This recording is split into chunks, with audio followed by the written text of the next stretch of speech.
Game 1 of the 1906 World Series, the only all-Chicago series to date, featuring the Chicago Cubs, led by Hall of Fame first baseman Frank Chance from the north side, and the Chicago White Sox from the south side, managed by their center fielder Jones. The Cubs came into the series as heavy favorites with a 116-36 win-loss record with 3 ties, for a .763 winning percentage. That is the best ever for a 154-game season. The White Sox, on the other hand, were nicknamed the Hitless Wonders with an AL worst .230 team batting average. They did, however, lead the American League in walks, hit by pitch, and sacrifice hits, and featured a deadly pitching staff, so they found plenty of ways to win with a final record of 93-58 with 3 ties. Game 1 took place at the Cubs' home field, the West Side Grounds. The pitching matchup for Game 1 featured Nick Altrock for the White Sox and Mordecai Three-Finger Brown for the Cubs. Brown, nicknamed for his disfigured pitching hand.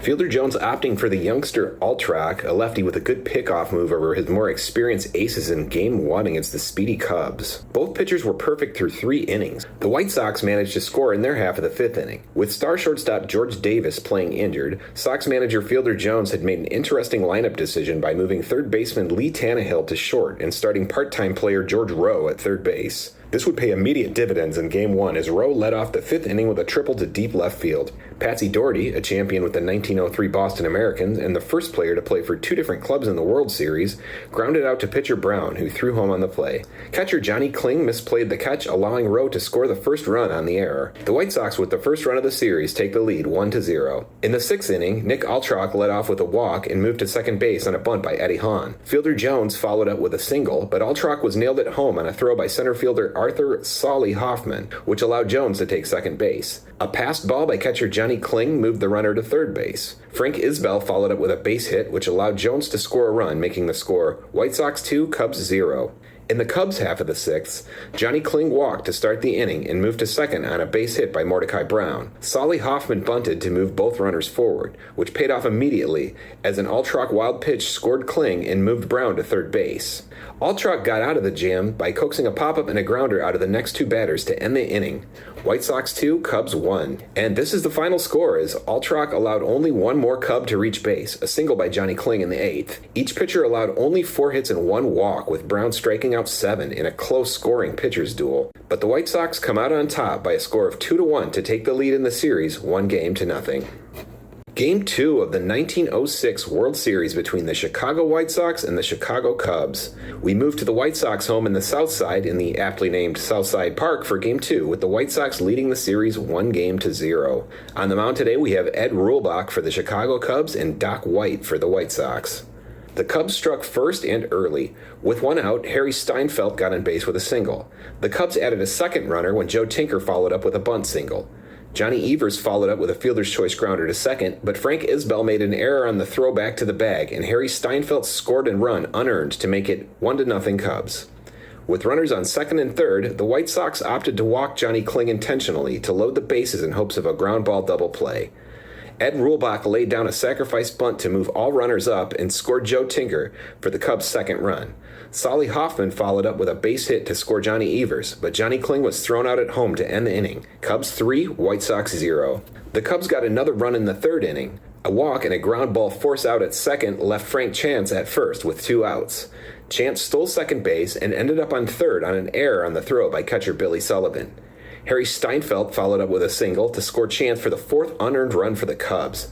Steinfeld was then caught stealing to end the inning. The score is 4-0 Cubs. In the bottom 3rd, the White Sox pinch hit for Doc White and brought on reliever Frank Owen to pitch in the 4th. The White Sox answered with a run of their own in the 5th. A walk and a force out at second left Patsy Doherty on first base with 1 out. A wild pitch by Ed Rulebach sent Doherty to second base. Lee Tannehill then grounded to shortstop Joe Tinker, who misplayed the ball for an error, allowing Doherty to score all the way from second base for yet another unearned run. The score is now 4-1 Cubs. In the 6th inning, Harry Steinfeld led off with another base hit and was forced out at second on a ground ball by Joe Tinker. A Johnny Evers single put runners on first and second.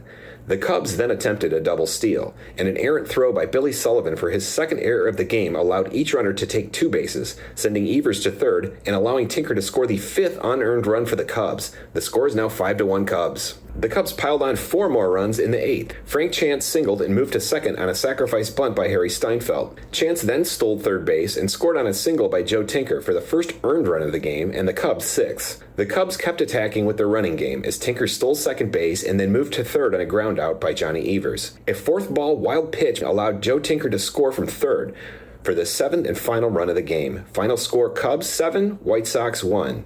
Ed Rulbach throwing a one-hitter and allowing only 1 run, unearned, with 6 walks, which did not pose much of a problem for the Cubs. Only 2 of the 8 combined runs were earned in this sloppy one-sided game. The series is now tied at 1 game apiece as we head back to the north side for Game 3. Game 3 of the 1906 World Series between the Chicago White Sox and the Chicago Cubs, the south side versus the north side. With the series tied at 1 game apiece, we move to the West Side grounds, home of the Chicago Cubs. The pitching matchup for the day features Hall of Famer Big Ed Walsh for the White Sox and Jack Pfiester for the Cubs. The Cubs threatened in the bottom half of the first inning. Solly Hoffman got on board with a single, but was caught stealing after Jimmy Sheckard struck out at the plate. With 2 outs, Wildfire Frank Schulte launched a double into deep left field, but he was stranded on second base as Walsh got Frank Chance on a ground out to second. And these were the only 2 hits of the game for the Cubs as Walsh was absolutely dealing on this day. With Ed Walsh fully in command, the only runs needed for the White Sox to take this game were scored in the 6th inning. Lee Tannehill led off with a single, and Ed Walsh walked to put 2 on with nobody out. Eddie Hahn was hit by a pitch to load the bases and was pulled for pinch runner John O'Neill.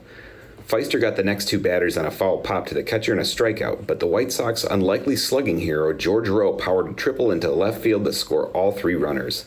This was all the scoring in the game, as neither team left more than 1 runner on base for the remainder. Final score, 3-0 White Sox. Ed Walsh, the legendary spitball expert with a complete game 2-hitter and a new World Series record of 12 strikeouts with only 1 walk. This broke the record set in the 1903 series by Boston's Bill Dineen of 11 strikeouts in Game 2 of that series.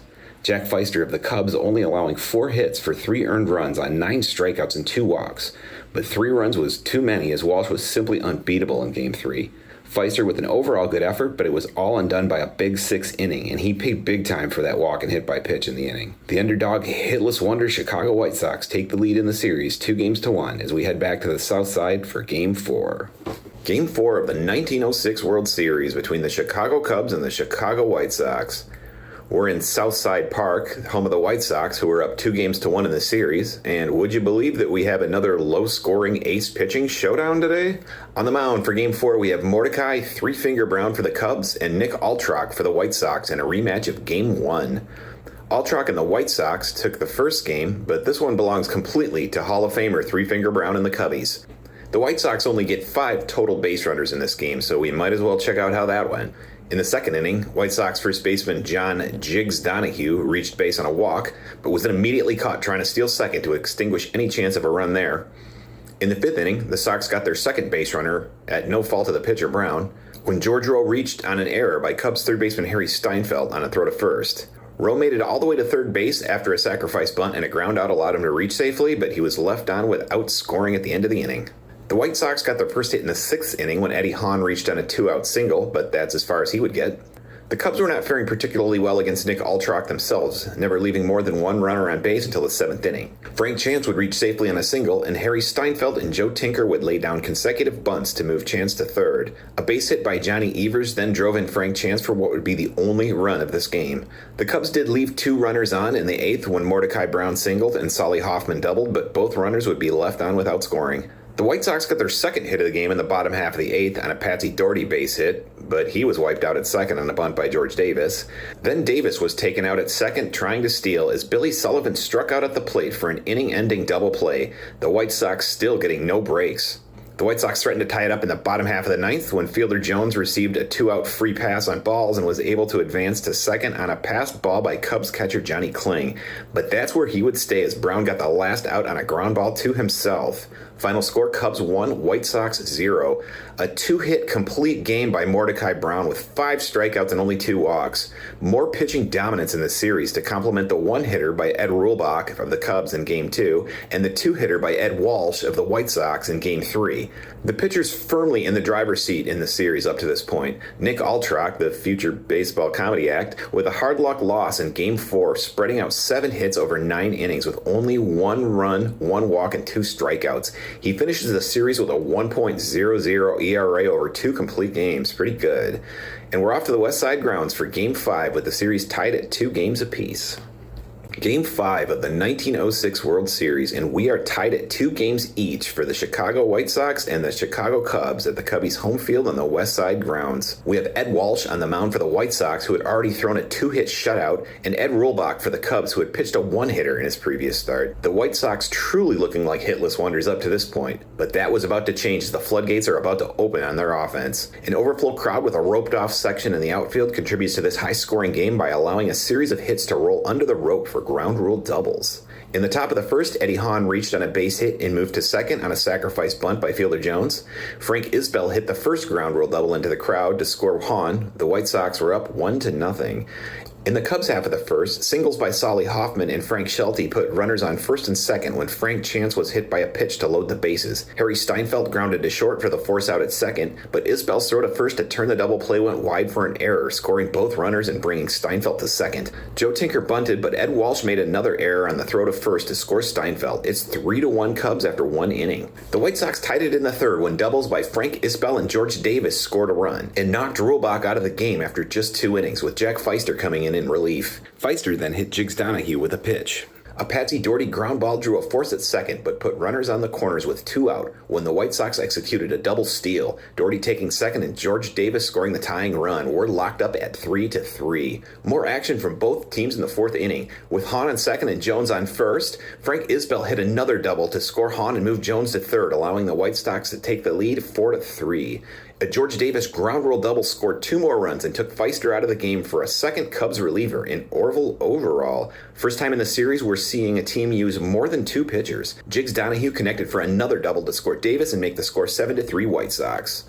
In the Cubs half of the 4th, Joe Tinker reached on an error by third baseman George Rowe on a throw to first and took 2 bases. Johnny Evers walked, and the middle infield duo pulled off a double steal to put runners on second and third. And Ed Walsh wild pitch scored Tinker to make the score 7-4 White Sox. The 6th inning featured yet another Frank Isbell double. Isbell moved up to third on a groundout and then scored on a single by George Rowe to give the White Sox an 8-4 lead. The Cubs answered back with 2 more runs in their half of the 6th. The bases were loaded after a pair of 2-out walks to Orville Overall and Solly Hoffman and a second error by Frank Isbell on a Jimmy Sheckard grounder. Frank Schulte rolled another one under the rope for a ground rule double to score Overall and Hoffman and make the score 8-6 White Sox.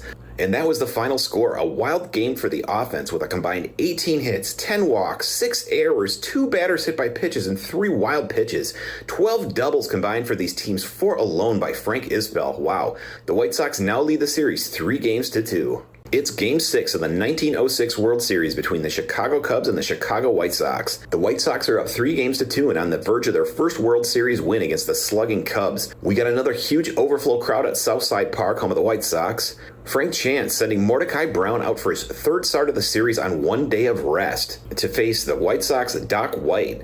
Perhaps a risky choice for the Cubs going with Brown on short rest as they had 2 unused pitchers ready to go in Carl Lundgren and Jack Taylor. The Cubs took the lead in the top of the first when Solly Hoffman reached on a base hit and took second base on an error by left fielder Patsy Doherty. Jimmy Sheckard bunted the runner to third, and one of those under-the-rope ground rule doubles by wildfire Frank Schulte scored Hoffman for the first run of the game, 1-0 Cubs. The White Sox immediately answered with 3 runs in their half of the first. With fielder Jones and Frank Isbell on first and second, a George Davis double scored Jones and moved Isbell to third. George Rowe hit into a fielder's choice for the out at home plate, but he stole second to put runners on second and third. Jiggs Donahue then squared up another ground rule double, which scored both of those runners to take the lead for the White Sox 3-1. The White Sox broke this one open in the 2nd inning. A 2-out single by Eddie Hahn, a walk to fielder Jones, and a base hit by Frank Isbell loaded the bases up for George Davis. The Hall of Famer fired a line drive single at the shortstop to score Hahn and Jones and move Isbell to second. George Rowe followed with another infield single to load the bases again, and Chance pulled Mordecai Brown after 1 2/3 innings. Orville Overall making his 2nd relief appearance in 2 games, but despite his incredible all-time name, Orville Overall, seriously, he couldn't keep them contained as a Jiggs Donahue single scored Isbell and kept the bases loaded. Overall issued a walk to Patsy Doherty to drive in the 4th run of the inning for the White Sox. The score is 7-3 White Sox after 2 innings. The Cubs got a 2nd run in the 5th when a Johnny Kling single and an Orville Overall ground rule double put runners on the corners. Jimmy Sheckard grounded to second to score Kling to make the score 7-2 White Sox. The White Sox added an insurance run in the 8th, Eddie Hahn starting another rally with a base hit, and then moving to second on a bunt by fielder Jones. Frank Isbell brought Hahn home on a base hit to make the score 8-2 White Sox. With the game mostly out of reach, the Cubs took one last grasp in their half of the 9th when Johnny Evers reached on a ground rule double and moved to third on a ground out. A Solly Hoffman single scored Evers to complete the final score of 8-3 White Sox. The Chicago White Sox, the underdog hitless wonders, win the 1906 World Series 4-2. Their generally thin offense exploding for 26 hits and 16 runs in games 5 and 6 to put away the heavily favored crosstown rival Cubs.